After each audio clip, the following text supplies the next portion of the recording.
जळगाव विधान परिषद निवडणुकीसाठी महायुतीचे उमेदवार म्हणून नंदकिशोर महाजन यांच्या नावाची अधिकृत घोषणा करण्यात आली आहे। दुसरीकडे मात्र महायुतीचा घटक पक्ष असलेल्या शिवसेनेच्या रेश्मा काळे यांनी बंडखोरी करत आपली उमेदवारी कायम ठेवल्यानं महायुतीमध्ये आता मैत्रीपूर्ण लढत होण्याची चिन्ह आहेत। रेश्मा काळेंनी बंडखोरी केली असली तरी तो त्यांचा विषय आहे। महायुतीचा उमेदवार असल्यानं जिल्ह्यातील आमच्या सगळ्या आमदारांचा मोठा प्रतिसाद आपल्या मागे आहे, त्यामुळे आपला विजय निश्चित आहे, असं नंदकिशोर महाजन म्हणाले। सर्व मतदार बंधूंचे या ठिकाणी भेटी घेत असताना अतिशय उत्स्फूर्त प्रतिसाद सर्व जिल्हाभरात आहे।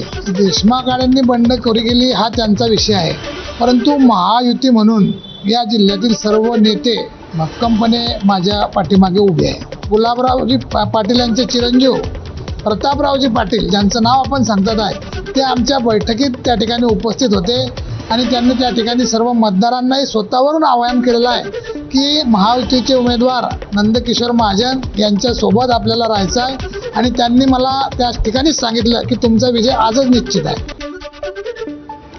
मुंबईतल्या गृहनिर्माण सोसायटी कार्यालय आणि विविध आस्थापनांना विहिरींमधून पाणी पुरवठा करणाऱ्या